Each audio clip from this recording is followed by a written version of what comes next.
our first panel of the day.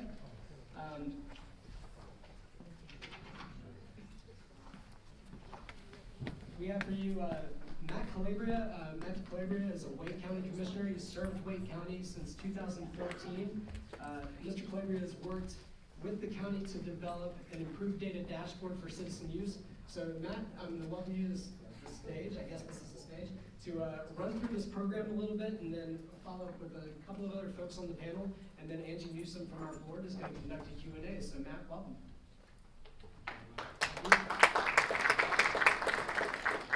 Thank you, Brooks, for having me and for putting this on. And thanks also to Kim Hunter for making it possible for me to be here. Again, I'm Matt Calabria. I serve as a county commissioner in Wake County. And my task today is to walk you through our new Wake County Transparency Portal, which is intended to provide a lot of different kinds of information to obviously not just citizens, but also reporters, attorneys, businesses, developers, you name it. We try to provide as much information as we reasonably can. This is a system that has received a number of awards. In fact, Wake County, I think last year in 2018, was given the distinction of being the second most wired county in the country by the National Association of Counties and others. So we really are proud of what we've been able to do here and elsewhere, and I'm proud to be able to walk through it with you. Obviously, the underlying principle here is access. And we were already providing a lot of data before we embarked on trying to create this portal. But one of the things that I'm most excited about, and I'll show you especially toward the end, is providing information that not just informs folks, but also helps folks see what we as county commissioners see, and helps folks be able to form judgments about how well or poorly the county may be doing, more than just the rote mechanical sort of data dump of information that would sort of be the path of least resistance. This is the homepage of our transparency portal. You can find it at www.wakegov.com/transparency. And we've broken it out into basically 6 sections. And I'm going to do my best to try to give you a very quick thumbnail sketch of each section. My best advice would be definitely take a look at it and poke around, because there's just more there than I could ever possibly cover in this presentation. Just a quick note about our public records system, and I caught the tail end of the previous talk. I was really hoping that Wake County wasn't going to be mentioned for anything bad, so glad that didn't happen. We have implemented some new public records management software that collects all of the information, not just about the request, but about our staff's project to meet that request, and the documents that have been collected all in one place. We implemented it about a year and a half ago, and since then we've received about 1,400 public records requests according to our staff, and we have cut the average amount of time that it takes to respond to a request by 20 days. So it's 20 days less to respond to a request than it was previously. So we have been working to make headway and have incorporated this into our overall transparency portal. Second, just in the way of providing information out to folks, we have the WATCH, the Wake Accountability Tax Check. It's probably very hard to see the little numbers, but this provides tons of information about our budget to the line item. So apparently in January I needed to be reimbursed for $147 of travel expenses. That's on there. You can click through and find it.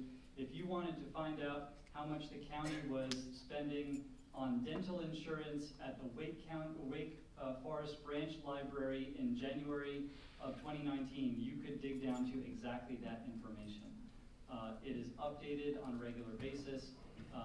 It is detailed, and it allows you to really go in and find specific line items that might be of interest. But it also allows you to do things like make sure that we are proceeding according to our budget, that we're not over budget, for example. So you can look at broad strokes items as well.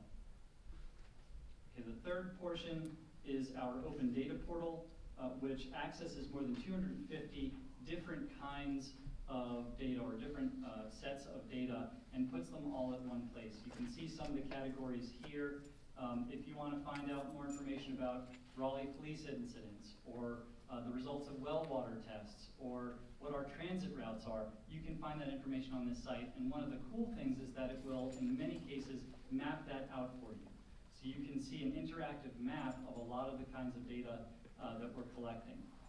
This portal is also curated so that it's not just throwing all the data we have up.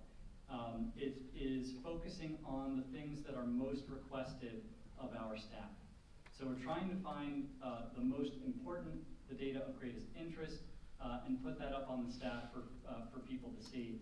And we are also making it available in such a way that it can be incorporated into applications, computer programs, apps, so that in real time, our data can be used by folks who are syncing with our system. So for example, next time you come to Wake County, and I hope you come and spend a lot of money, but while you're doing that, come to one of our restaurants, and as you're sitting there, pull up Yelp, and you can look up on Yelp the sanitation rating of that restaurant. And when you do that, Yelp is pulling in real time the sanitation score that we have provided for that restaurant from our system. So we're really trying to make the best use of technology that we can, and that's just one example of the kind of thing that we're trying to do. Now, those are the first three sections. The remaining three sections are my favorites because, whereas what I've already talked about is about the provision of information, this provides information, the next three sections provide information that's digested a little bit more and encourages folks to analyze things maybe not just in a descriptive way, but in a normative way. So it's a little bit more heavily curated. So the first section is Wake County by the numbers. And this is just the first few statistics. Each of those four sections, people, personal economics, development, transportation, all of those have their own sections. And what we wanted to do here, and I modeled this after some of the things that we've seen, the Los Angeles Mayor's office actually has a really good dashboard, which was one of the things that was the inspiration for me asking staff to start putting this together. But what we are doing here is trying to tell folks about the basic trends that are affecting our county. You might want to know as a citizen, is the population increasing or decreasing? Is our transit ridership going up or is it going down?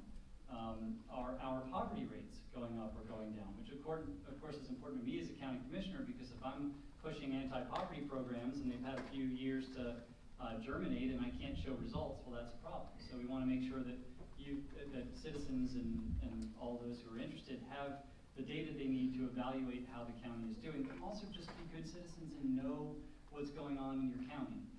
So this is a baseline dashboard of what is going on in Wake County, not just governmentally, but in public life writ large. The next one this is my favorite. This is our operational performance measures, which is a page that pulls together key measures and illustrates the strides that we've been making, or potentially not been making, in efficiency and effectiveness in all of our various departments. So for example, you can see that we're hitting our targets for diversity in our workforce, both in new hires and leadership positions. And then on the right, you can see the results of our work to bring euthanasia rates down in our Wake County Animal Shelter. But think about the human impact of this. Our Wake County government has 4,000 employees. Nearly 2,000 of those employees work in our human services departments alone, providing or implementing federal law, providing federally granted benefits. And in that department, because there's so much output and there's so much individual human connection, there are so many clients that come in to receive services, there's a lot of data there. And so we want to make sure that we are meeting folks' needs on time. And the way that we do that is by having a dashboard where in a single location we can collect information and not only citizens but commissioners can look at and say, okay, how are we doing? We ask staff to improve this issue. Has it improved? And this information is updated on a regular basis, quarterly, if not more frequently than that. And then lastly, we have an area for strategic goals and objectives. Like a lot of organizations and like a lot of local governments in particular, we pass an annual set of goals. And then within those goals, we have individual initiatives that we want to see accomplished. So it's frankly, as a commissioner who's being pulled in many different directions, it's really difficult to kind of keep up with where we are on our progress on each of those goals and to figure out if we are where I want us to be. And so the idea of this is to give us a color-coded layout of all of our initiatives, and where are we on each of those initiatives. So you can see they're color-coded, and as staff makes progress on these, they update it so they can talk about what % complete they are, and of course that's ultimately a matter of some judgment, because things aren't just broken down in percents like that. But it gives us an idea of what's on track, of what's not on track, and it gives our senior staff an opportunity to look at that as well. So this is not just available to us, but it's on the internet and it's available to everybody, and I think very valuable. So that is a quick run through of the different components, and you can see here are all our goals, and this is just a draft color-coded dashboard that we're putting together. This is a work in progress, and it's something that we're working on, but I think ultimately is intended not just to inform folks, but to empower folks to make good decisions. And I just want to provide a couple of reflections on the work that we've done in putting this together. The first is the process of putting this information together made us better at what we do.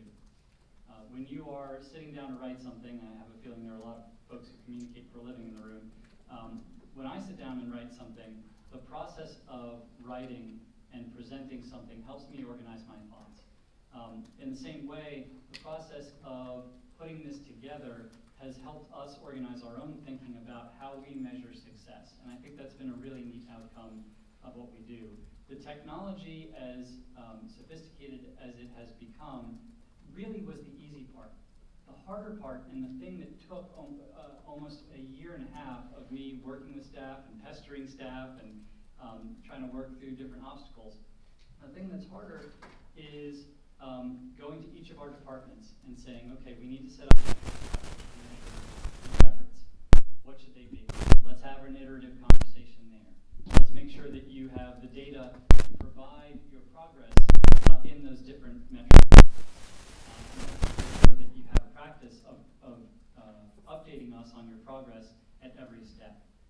But doing that in alongside some of the other things that we have been working on in terms of being more data-driven in our county operations, I think has really made us better at what we do and a little bit more incisive in the questions that we ask and the data that we review. So that's one. The second is, I think, I mean, as a local government nerd, I really like working on this kind of stuff. I just think it's cool, it's use of new technology, and it's really neat to think about this stuff. But one of the things that has become clear here and some other areas of local government as well is that you can do a really great thing, but you have to advertise it. You have to push it out. And local governments, at least, and maybe governments writ large, are really bad at advertising what they are offering. And I've seen this time and time again. Having a neat program like this or an opportunity to provide information to people without regularly pushing it out on social media excuse me, is sort of like opening a grocery store in the desert. It's great, but nobody's going to come because nobody knows it's there or nobody's been caused to be interested in it in one way or another. So that's where we are now, is in the process of figuring out how to best direct people to this. Because a lot of people create a lot of really neat things online, but then nobody looks back to see what the hit count on the page you created was. So it's really important for us to push out this content in meaningful ways and to loop back on it on a regular basis. And then the third and last observation is just in going through this as a rumination for myself, I think it's clear that transparency in local government is more central and more critical than ever. And the reason for that, just by analogy, is we now have smartphones. We now have computers. And we are able to access emails and texts and things at any point in the day, virtually anywhere in the world. And that ability, over time, I think, has created an expectation. So when my boss, and I know this is being recorded, so for the record, I love my boss, but when my boss texts me at 9 p.m., there's an expectation that I will answer it, and in a timely fashion.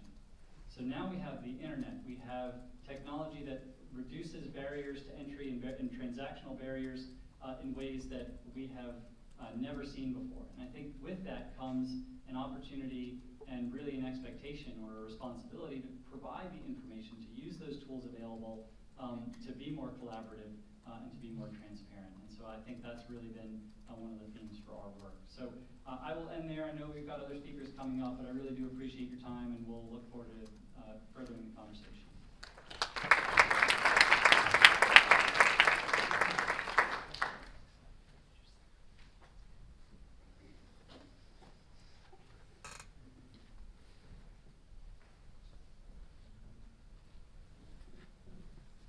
Okay, while I'm getting this ready, next I'm going to call Cheyenne Flotree up to the front. Cheyenne's the citywide records manager for the city of Charlotte.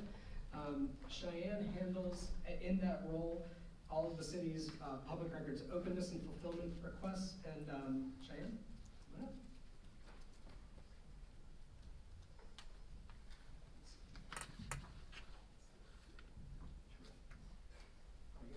Thank you very much. Thank you.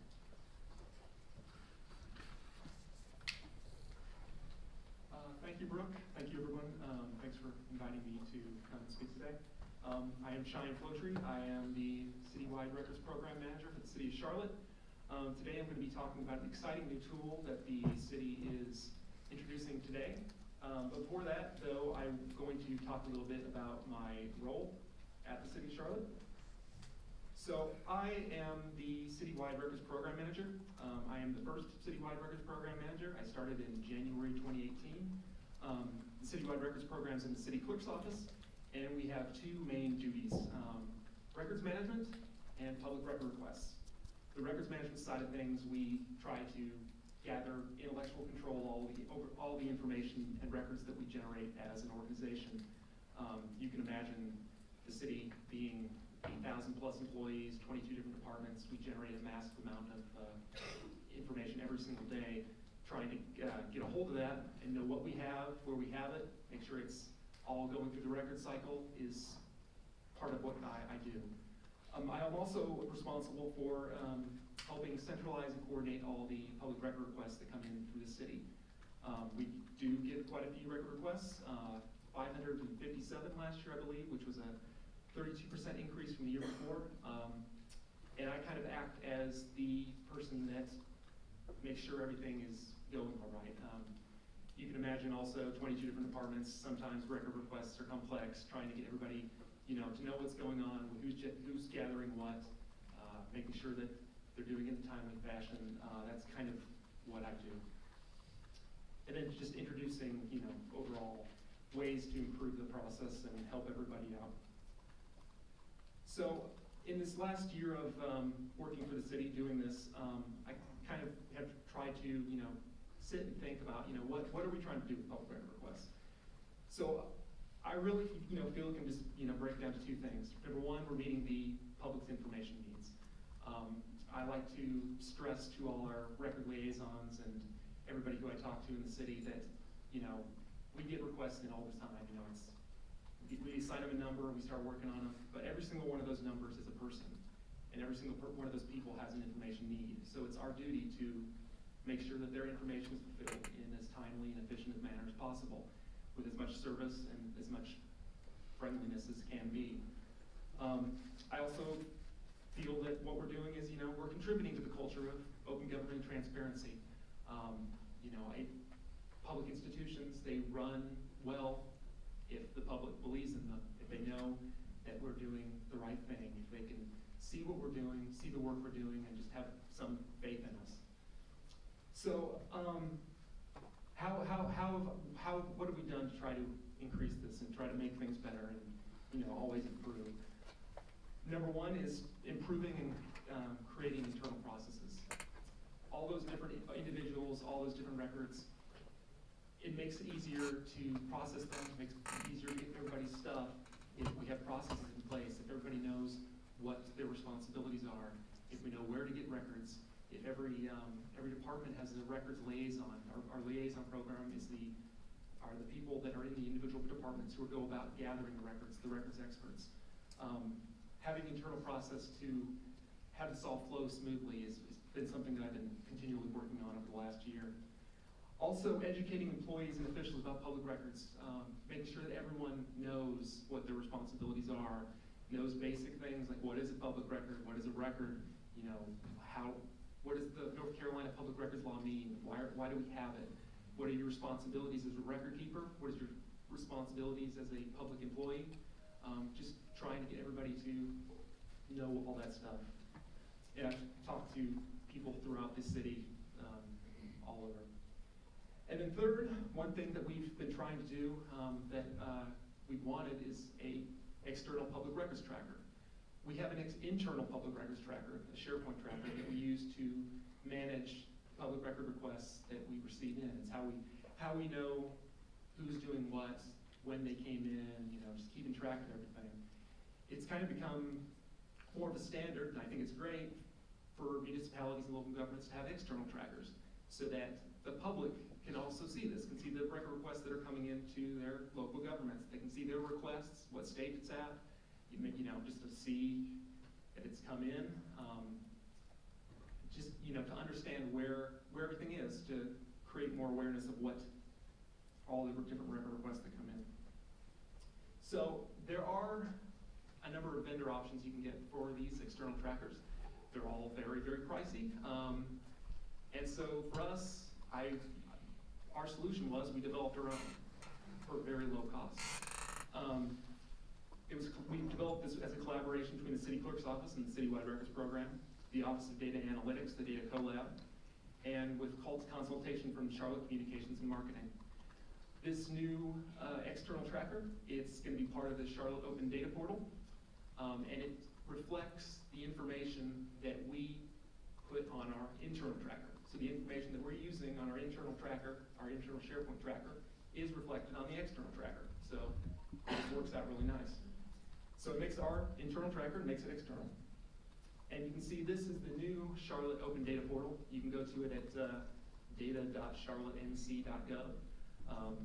The city has redeveloped our Open Data Portal and is in the process of adding more information, making it more useful. This is one new thing to it. And it launches today, Sunshine Day, which was a nice coincidence that I'm speaking here today. You can see it right there. And this is what it ultimately looks like. You can see that there's a number of different fields. We tried to put the fields up that had the most information to the public, basically. It allows people to look at their requests. When someone submits a public record request to the City of Charlotte, we try to make it as friendly as possible, more than just faxes. There's a form that people fill out. When you fill out that form, it goes straight to me, City Clerk's Office. We assign it a number, put it in the tracker. You get an email back saying, this is your public records request, here's your number, we'll do it as quickly as possible. So you have a number, you can look at the number right up there. You can see the date that the requests were received, you can see the name of the requester, the organization, the records that they requested, and let me just go to the next slide. Okay.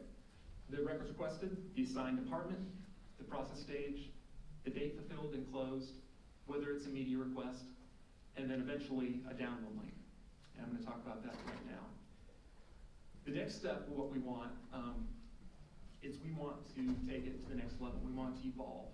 So, you know, we spend all this time, we get record requests, spend all this time gathering information. If it's completely public information, I want to make it available to everybody. So what we will be doing in the future is we will have a download link. If someone submits a record request, completely open, there will be a download link that anybody can access. Click it, PDF pops up, and you can look at it. The technology, we figured out the technology. I just need a couple weeks to try to get the process right with all the different departments and liaisons, but we hope to have that open in the next couple weeks.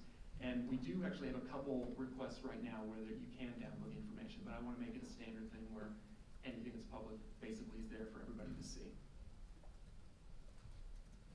Thank you.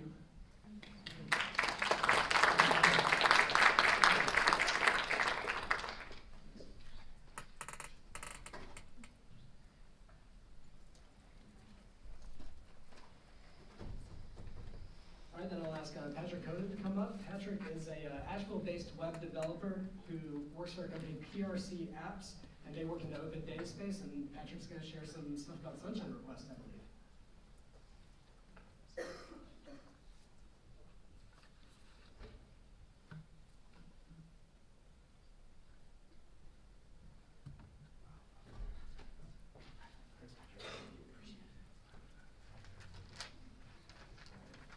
Good morning. My name is Patrick Conant. I'm a web developer from Asheville, North Carolina. And thank you very much to the NC Government Coalition and Elon University for hosting this event. And thank you for the opportunity to speak on this panel. I'm very excited to be here today and tell you about a community project my team built called Sunshine Request. I'd like to start off my presentation today with a quote, one that's probably familiar to many of you in this room. Publicity is justly commended as a remedy for social and industrial diseases. Sunlight is said to be the best of disinfectants, electric light the most efficient policeman. This quote is where many transparency laws get their name, and it's of course where we got the name for Sunshine Request. So how did this all get started? A few years ago, I made my very first public records request shortly after attending a training put on by Carolina Public Press during a Sunshine Week event. My first request was for the City of Asheville spreadsheet of all records requests. I started doing more work with community groups, and I connected with a local nonprofit named Beloved Asheville. They were struggling to get data from the City of Asheville to look at police interactions with homeless individuals. So I used what I learned and helped them make a request to the city, and I followed up over a period of about 6 months, and we finally got that data back. This wound up being a really effective tool in advocating for funding and policy changes in our city. The other thing I did is, as I was making records requests, I started posting updates of the process on Facebook. And I noticed that there was a lot of interest in the public records process, but that very few people had ever made requests themselves. So this led us to identify a few different needs. First, we needed a way to share the requests we made with the general public. We also wanted to make the records request process friendly and accessible. And finally, we wanted to give people the ability to make records requests anonymously. And so Sunshine Request was born. Our site is one of several community-focused websites created, built, and run by my small company, PRC Applications, in Asheville. Our team uses our technical skills to help the community by improving interactions between citizens and government. And we accomplish this by dedicating 20% or more of our company time towards volunteer efforts. Sunshine Request is a free website that makes it easier for citizens to submit public records requests, turning a complicated government process into a simple form. Our team serves as a proxy between citizens and government, which allows records requests to be submitted anonymously. Furthermore, every request, response, and follow-up sent through the site gets posted on the website. And our goal with this platform is to help citizens learn more about our government and improve transparency and accountability through public information. We also hope that our platform saves government staff time by reducing duplicated efforts and by encouraging the public to make specific and well-formatted requests. So here's how it works. If I can play the video.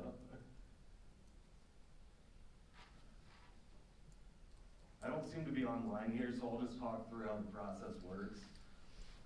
So basically, when you first come to the site, you'll notice that it has a very friendly face. We're intentionally trying to make this complex government process inviting and easy to use. To make a request, all you need to do is fill out this simple form that you see on the homepage of the site. You fill the title and body of the request and include dates if it's relevant. Once you click submit, you can see a full list of all the requests ever made. And we recently even added some new features to allow you to filter requests on the site by the status or the government entity that the request is about. So these are our status icons. Again, we're trying to put a friendly face on the public records request process. This gives you an idea of the life cycle of the request, but also the emotions we sometimes feel fulfilling them. In a few instances, requests get marked as denied, and we indicate that with a red, angry face. However, most of the time, our requests wind up completed, which we indicate with a green smiley face. So, some of you are probably wondering how many requests have we gotten so far on Sunshine Request? Drum roll, please. Since the launch of Sunshine Request in March 2017, our teams helped process over 360 requests. What types of requests? Well, we process a wide variety of requests related to different topics and government entities. Some of the consistent themes are things like government emails and salaries, zoning permits, city policies that aren't available online, personnel rosters and meeting minutes, just to name a few of the items we've seen a lot. In addition to typical government entities like cities and counties, we notice particular interest in school boards, school systems, and police and sheriff departments. And we've also noticed in particular that people use Sunshine Request in response to local issues, particularly those highlighted by our local journalists. We find it really encouraging to see citizens use our site as a way to take action. So what are some of the positives of the platform to this point? Well, for one, we've significantly increased the volume of records requests, particularly those within Buncombe County, while archiving all of them on a public website. By making the process more accessible, we've empowered community groups to utilize public information as an effective tool in their advocacy efforts. And another huge success is that we're seeing some government entities actually change the way they respond to requests. So in some cases, this means types of information, in particular salary data, that was really difficult to get. We're seeing that released very often when we get those requests. In other cases, we're seeing government entities that wouldn't fulfill requests electronically start to do so. It's not always easy, but we're seeing a shift in government behavior. With all of this success, there's also been some challenges as more people use the site. We've had to think a little bit more about the difference between a piece of information being a public record and publishing it online. Since everything on our site gets indexed by Google, we've had to pay a little more attention to what we publish on there and ensure our site isn't misused.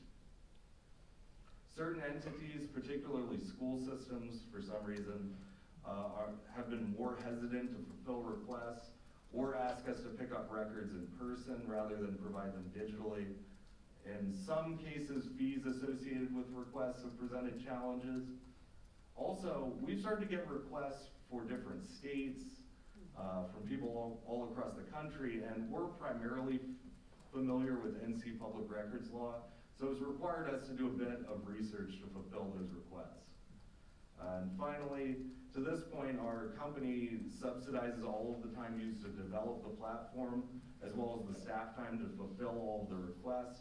So we're a very small 4-person team, so we're trying to figure out ways that we can grow the site and continue to operate it sustainably before we scale it up to fulfill even more requests. So one last thing, while we built Sunshine Request around public records, we feel that there's many ways to utilize technology and make our government more transparent and remove barriers to access. One of the biggest challenges we have locally is that and it probably applies everywhere, is that it's nearly impossible to keep up with the work of local boards and committees. And that's where a lot of important decisions are made. Meetings often happen at times that people can't attend, and if you've ever read the meeting minutes for these committees, they can be vague and they're not always posted in a timely manner. So we saw another way we could help. We started filming meetings that we were already attending as part of our advocacy efforts. And we noticed that there were other members of the community either filming, tweeting, or Facebook posting updates of the meeting. People started asking us to show up at specific meetings they couldn't attend so that they could stay in the loop and see what happened. So eventually, we made the process a bit more formal, and we launched this new program called Community Playback as a new effort for Sunshine Request. We now have our teammate Holden Mask filming 5 to 10 meetings every month, and that's providing access to these important meetings that people otherwise wouldn't be able to attend. So with that, in the spirit of Sunshine Week, I encourage everyone to check out our site, submit a records request, and follow us on Twitter and Facebook. Thank you.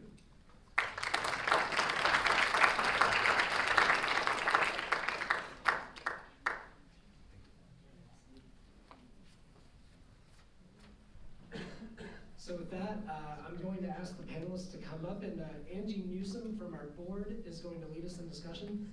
Excuse me. So Angie Newsome founded the Carolina Public Press, which was launched in March 2011. Excuse me.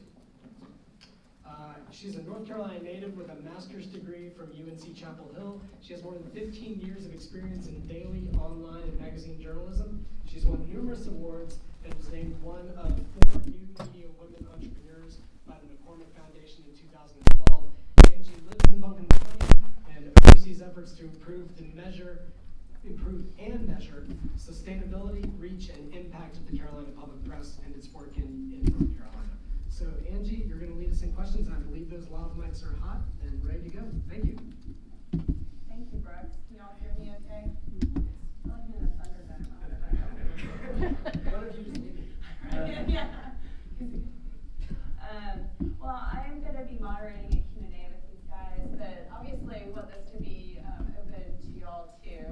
But I wanted to start out with just kind of going into your psyches and why you all wanted to create these projects that you're working on. You know, what's the impetus? What's the motivation behind you all creating these? Matt, would you like to start? Well, I appreciate the question, and I can tell you I don't think it's one single thing. As I alluded to in my presentation, I was really impressed by some of the work being done in other places. I mentioned Los Angeles as one of them. We have a hospital system, WakeMed Hospitals, in Wake County, and we have a great relationship with them. They do a lot of great work, and one of the things they do is they post the metrics for their surgeons and for their departments up on the wall in the hallway. So you can see how your peers are doing if you're a medical practitioner. You can also see how things are going if you are just a patient walking through. And for them, it's not just about transparency, but that's literally how they judge themselves. And so I really like the idea of that relationship between how you evaluate yourself and how you, or additional information that you can put out to folks. So I think it's good for transparency purposes. And then the last thing I'll say is when you are an elected official, there's a ton of information that you review and process, and that is sorted for you by staff and others. And I think a lot of people sit at home and wonder why we did what we do, or what we've done, and it doesn't always make sense. And maybe sometimes it just doesn't make sense. But I think a lot of times we make decisions that if folks knew what we were seeing or what we were thinking or why we came to a conclusion that we did, it would be more understandable how we ended up. But so I think there's just that disparity between what things are from my perspective and how it's seen or not seen from an outside perspective that I think drives this kind of work. I think it's just a continual process of wanting to improve what we're doing. Working with all the public record requests, it's one of the most interesting things that I do, really. And it's just kind of thinking like, well, how can we make this better? How can we serve the public better? People want things, let's keep making them available. So I think it's just kind of just the next thing to do to make our services better. I'm an archivist. I was an archivist in Missouri before I came to North Carolina. So I do believe in you don't just preserve things to preserve things. You preserve things so people can use them and see them. So kind of an extension of that sort of. And my experience is a little different since I'm operating outside of government, but our desire to build Sunshine Request was really to fill a need that we saw. I think a lot of efforts from within government to make it easier to make requests, to make it but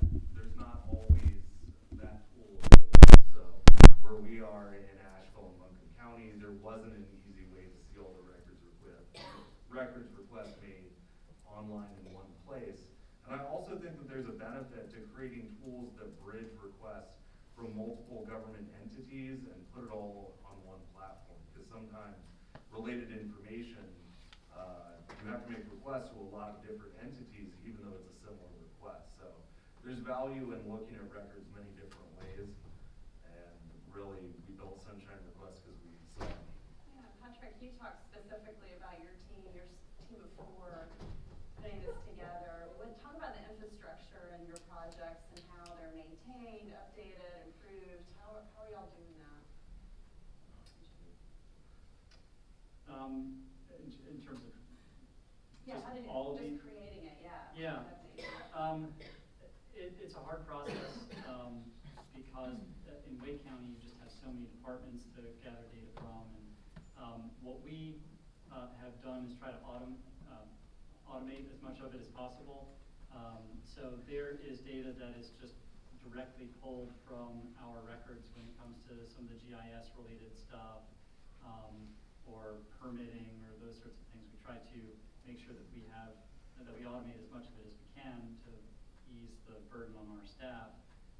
But then we integrate it with what we're measuring anyway, as I discussed earlier. And so we established a time interval for a lot of this work, especially when it comes to our operational performance measures. And so our staff knows, okay, at quarterly, come back to us with various information. The other thing is that we've built out our staff. We've already hired a new person at a relatively senior level who's in charge of basically strategic initiatives and strategic thinking and design. And that person is going to be really well integrated with this. And we're also hiring a data scientist. We've got that job posted right now to help us, not just with this, obviously, but really to make sure that we are looking at what we need to be looking at. I think it's always good to have government that's lean, no argument for me there. But I think one of the first things that goes when you do that is some of that strategic thinking and the sort of data-heavy stuff that can really make a big difference if you're not, and you can easily cut that if you're not careful. Our project kind of came about as part of the collaboration. Like I said, we knew we wanted to do something, and just about trying to make it work. There are, thankfully, at the city of Charlotte, there's a lot of really interesting people doing a lot of really interesting things. So it was, kind of just about meeting people, talking to them. Being that what's so interesting about my job is that I interact with everybody on a city level. Like I interact with everybody. So you meet people all the time. You see what they're doing. You understand how they fit in the process. I happened to meet some really interesting people that were doing stuff with data. So working together, we were able to create what we have. Also, the information that we put in there is a result of the collaboration between all the different records liaisons. We have a records liaison team that meets every other month. They're the ones who actually go in, pull stuff, analyze it. So the information that they gather to put in our internal site, we're able to use that externally. So it's just kind of working with people. So Sunshine Request, it's kind of funny that when we first launched it, people thought it was kind of a fully automated process and all this stuff happened behind the scenes. And it turns out, it's just a form that goes in, and it's actually all the work that happens behind the scenes is done by Lauren and Holden, 2 of my teammates.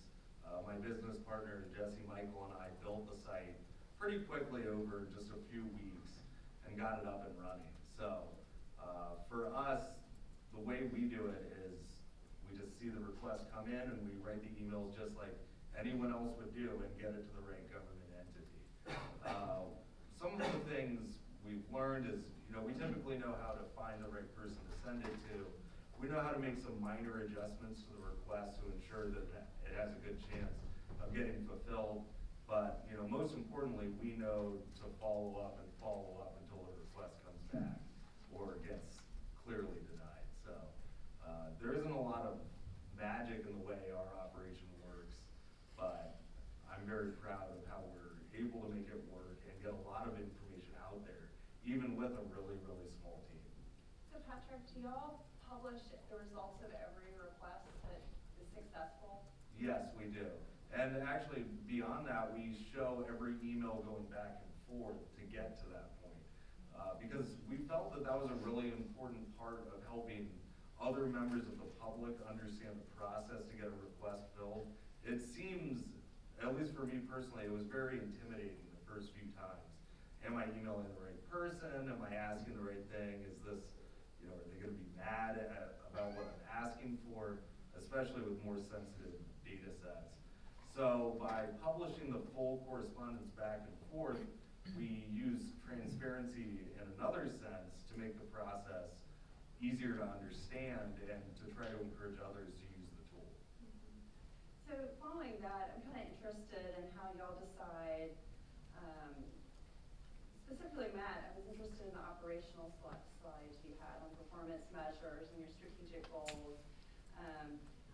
How did you decide what to put on those, or to measure, and the kind of the qualifications of good to poor performance? How are y'all coming to that? Yeah, I wish I could tell you that there was a very scientific process, but your departments and thinking with them about what are the important outcomes for each department. What do we have data on, which is not the same question, and then taking that, and that's part one, and then part two is just what do people want to know. So, for example, on one of the slides you saw some information about population increases and decreases. Right? Well, that's not a departmental goal, but that's something that folks will want to know. And so we spent quite a bit of time, and I can remember the meetings that I had about it with senior staff, just brainstorming what people might want to know, whether it's poverty or housing issues or population changes or demographics changes. It's really just kind of thinking through what might be of interest to people, what I've heard in the community people be interested in, and then lastly, looking at some of the other dashboards throughout the country and seeing what kinds of information they put up and just using them as sort of just an informational example. Is that happening for you, Cheyenne? You were talking about the collaboration. Is that what that collaboration is about, deciding what the information is coming on? Sure. Yeah, especially within the city clerk's office. Talking to my boss, Stephanie Kelly, the city clerk of Charlotte, who's a major proponent of records and openness and transparency. And I've discussed with her really what we want to get out there. And working with Charlotte Communications to also deal with a lot of program requests. So kind of think through like, well, what is the most meaningful stuff that we want to take from an internal trip. So my final question, and I want everybody to jump in, is kind of treating your own effort, your own platforms as a case study. Are there two things that you would say if anyone's interested in creating something similar? What are the takeaways that you would offer them? I guess I'll start. I mean, I would say one is, and I know that all counties are not similarly situated, right? So Wake County came at this with a relatively high degree of already implemented technology. But so the one thing I would say generically is there's a lot of technology available. And I learned this doing some living wage related stuff a few years ago. You ask a company tell us about this thing that you did, and companies don't tend to want to share that information. But when you go to another local government or state government and you say, how did you do this? They're so excited.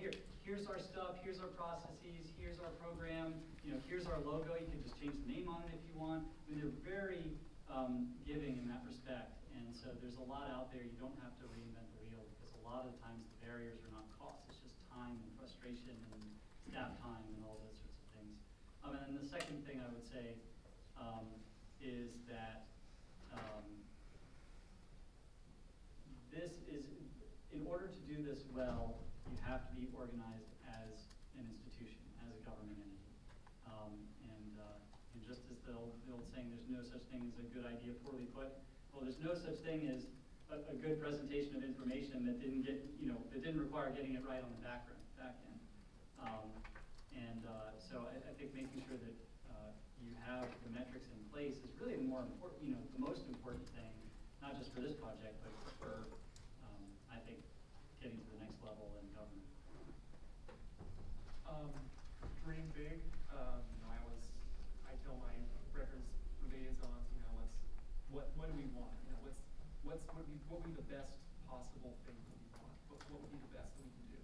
And then from up there, let's just figure it out. Let's try to get there. Also collaboration. Like I said before, with public record requests, with records, you're going to be working with lots of different people. What I do, gets input from so many different people, so many different departments. Communications, city attorney's office, city manager's office, city clerk's office. Everybody together, helps get this where we want to be. So just collaborate and find out what people are doing. For me, the first takeaway is that lots of people are interested in public records, and if you make it easy enough, they will make requests themselves. So when we built Sunshine Request, we thought it would focus just on Asheville and Buncombe County. We thought there was maybe a handful of people that would use it. I knew I would use it, but maybe some local journalists and a few activists, and that was it. And obviously, there's a lot more people using it, not just in Asheville and Buncombe County, but many different places. So that's my first big takeaway, is that there's a lot more interest just in public records than I thought. And the second takeaway is that public records, as many of us know, can be a really, really powerful tool. And if we use them a lot and use them properly, we can actually see changes in government behavior. So that can be making it easier for other people to make requests similar to ones we do on Sunshine Request, but also it can help push government towards things like open data, which makes information available without even having to make a request. Some of the information, like salary data in particular, I know some local stories where requests were made for salary data that were just denied, and those same entities now have fulfilled records requests through Sunshine Requests, and some of them even have salary data that's a data feed on their open data portal. So I think it's interesting to see how government can change when we ask for more transparency. I'm Bob Page, and I'm with the Communications School at Queen's University in Charlotte. So from an educational point of view, what are some of the tools and skill sets that are needed to pull together systems and processes like this? From my perspective with Sunshine Request, as I mentioned at the start of my talk, I had never made a public records request. I actually worked at a local newspaper when I was in college and shortly after, so I had some familiarity with the law and the process, but I wasn't comfortable doing it. So I think basic training on the NC Public Records Law, really what you can and can't ask for, is the most important first step in my mind. I think records management background, I have an archival background, so the ability to organize things is, I find very useful. I think, can be very useful for someone. I think a project like this, and really most of what I work on as a county commissioner, requires you to be intentionally multidisciplinary. I'm not going to be, I'm the least expert at putting together what I just showed you, right? I can't code or set up a website. I'm not as facile with all the departments as some of our staffers are in the sense of being able to gather data and all that sort of stuff. So it's really, I think, about team building. It's about communication and making sure you understand what your strengths are and what the gaps are that you need to fill. And then the only other thing I would add there is it really helps to think about the end goal and how other people think about their end goal. So in other words, it's really easy to kind of go through the motions and give me a piece of data on this, great, I'm going to slap it up on the website, and that doesn't work. You really need to think about about, okay, what is it that this county government is trying to do? What are we trying to do? Why are we trying to move the needle? And then let's work past it. And making sure that everything is no more than 3 or 4 steps away from that end goal, I think is really a guiding light. But that's easy to mess that part up. So what you're talking about more is architecture and process than say coding. Mm-hmm. Yeah. And of course, I feel like a lot of times there's so much emphasis on soft skills, we can almost forget that the hard skills are important too. But the kind of softer skills that I guess I mentioned, I think have been really valuable here.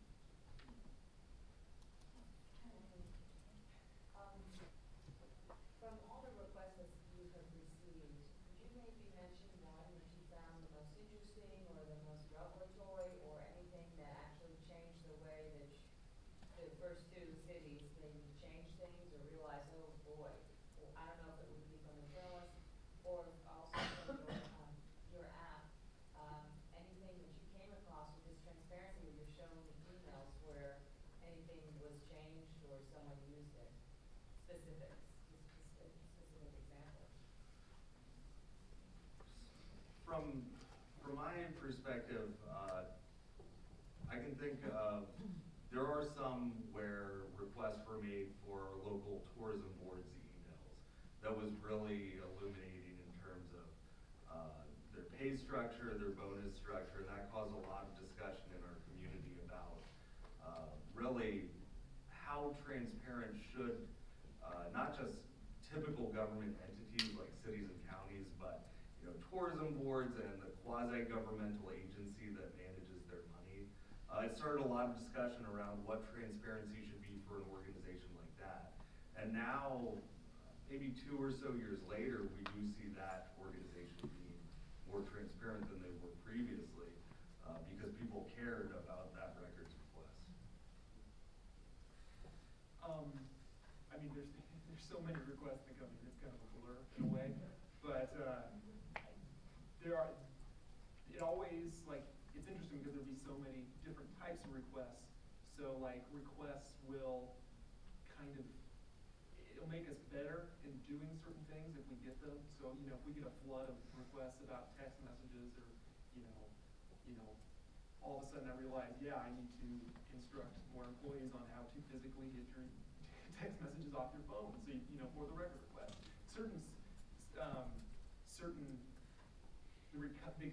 Getting materials is sometimes, it creates, it makes us go an extra leg to try to figure out how to do certain things. So it'll get us better at doing.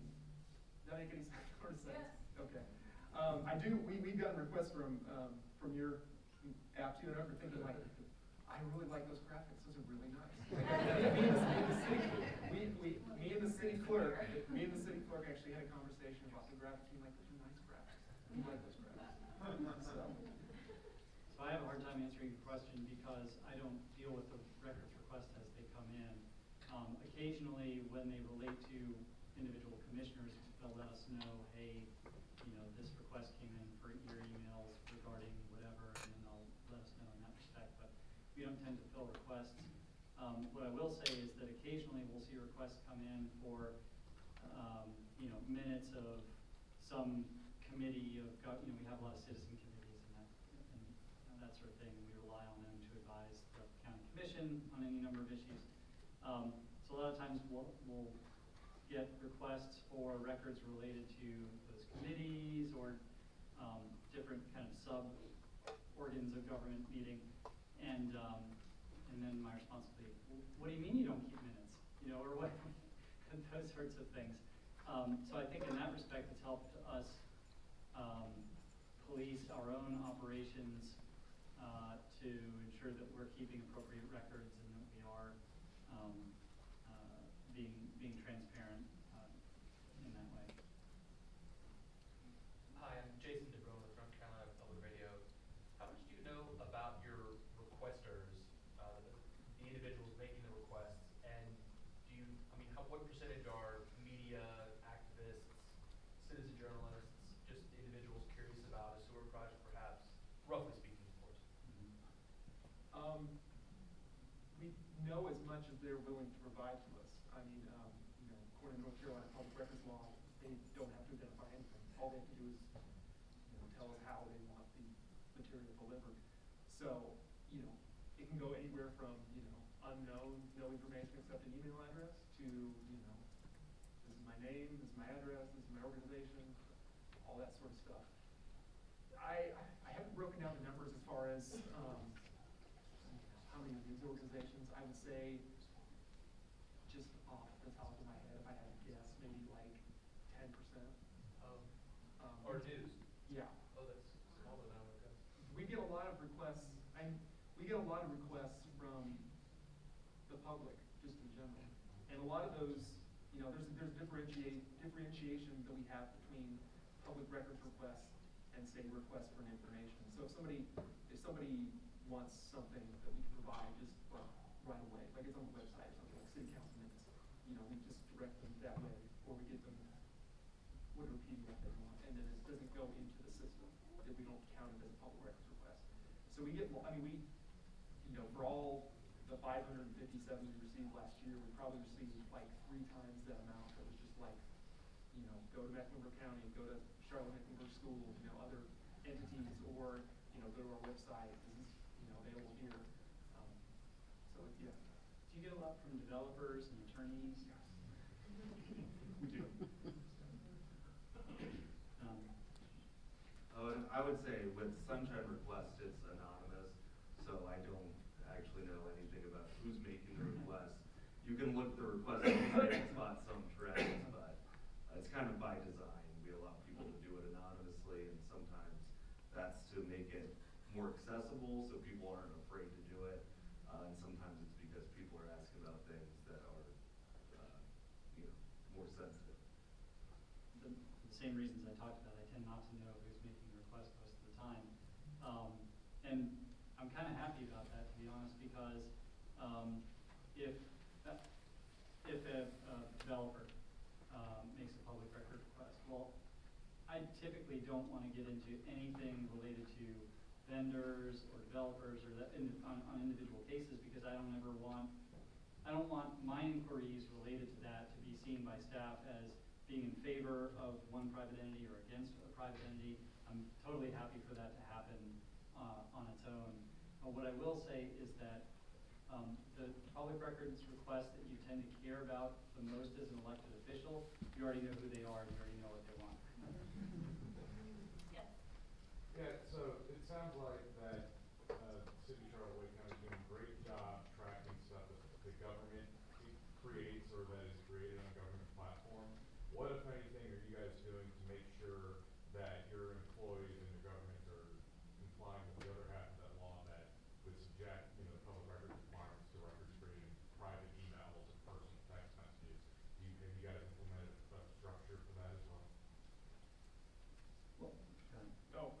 Well, all City of Charlotte employees are, from the day they're hired, instructed that this is the public records policy.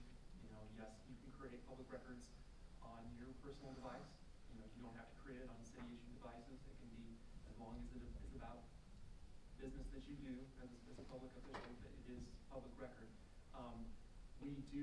The record-keeping responsibility is at the individual level, though. So if we go to someone and say, this is a public records request, please give us all your records related to this, then we trust that they give us all the records related to that.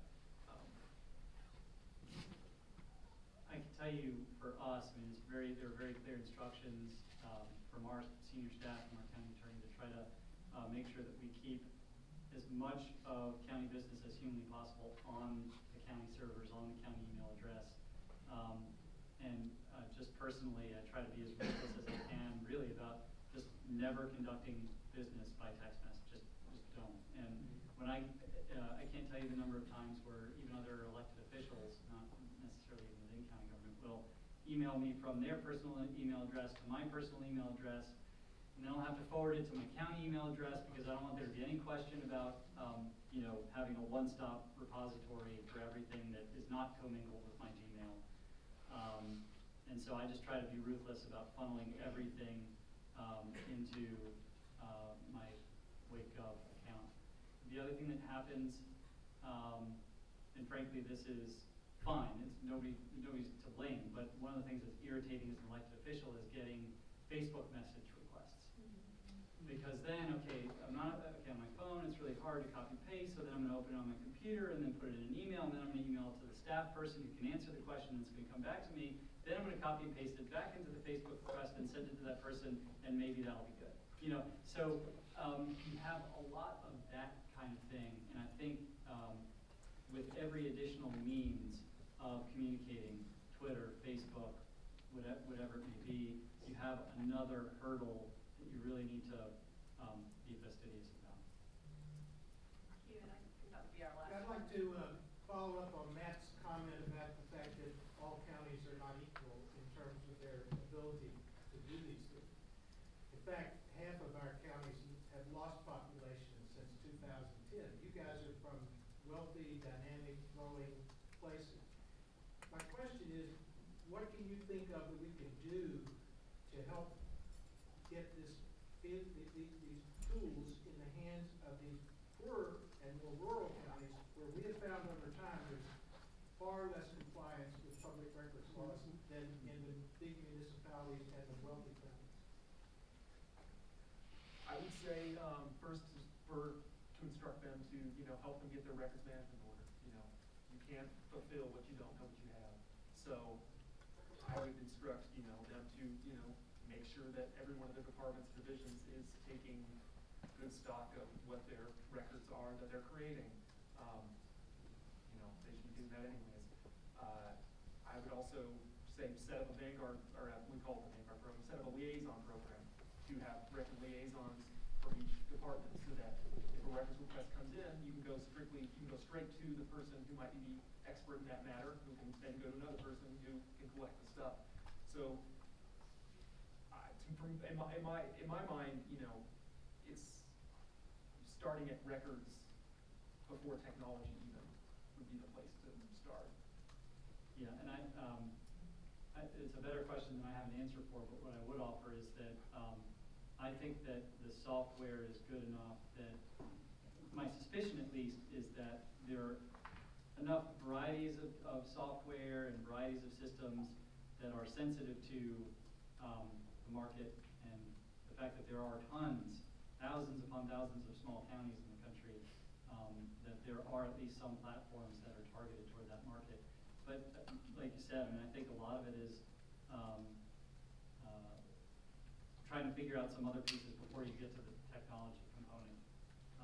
But for our part, I'm sure if it's not proprietary or we don't have a contractual reason not to, Wake County, I'm sure would be happy to share. So it's, I think it's just larger counties hit a critical mass that make you kind of start thinking about those questions, and I'm not sure that that's necessarily true in some smaller counties. So I'm sorry I don't have a better answer, but really just systematizing as much as you can on the back end, and then looking for an appropriate piece of software or technology that can help you, I think would go a long way. And there are a lot of smaller counties that have good dashboards, so it's not impossible. And the data is also available. I mean, even a page with a bunch of links to here's federal census data, right? Or here are the links to budgets, the school system or the county or the city or whatever it may be. And there's a lot that can be available in sort of a low-tech way, but it just requires, okay, just sitting down and thinking through it. So. Well, thank you all, and I'm sure there's lots of questions, so hopefully you'll stick around and take some. So thank you.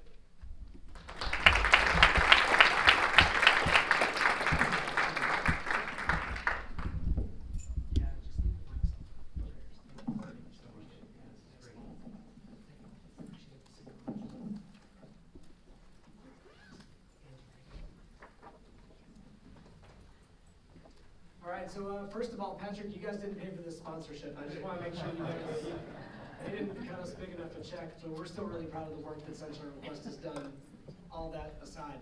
So we've been feeding your soul this morning, now it's time to feed your bodies. So I'm gonna